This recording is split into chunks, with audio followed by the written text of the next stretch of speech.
Hello guys and welcome back to the channel. If you want to install the App Store from Apple on a PC, the first thing you need to know is that the App Store is only built for Apple devices like iPhone, iPad and Mac. So on a Windows PC, you cannot install the real App Store like you would on an iPhone. However, you still have a few options to access Apple services. First, you can use iTunes for Windows. Just download iTunes from Apple's official website and install it on your PC. This lets you manage your Apple ID and buy or download music and other media.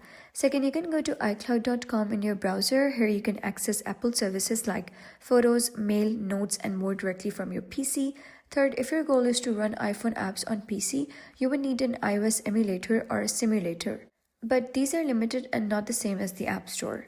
And if you're using a Mac computer, the App Store is already built into macOS, so you don't need to install anything, and that's it. That's the reality of using the App Store on a PC and the available alternatives.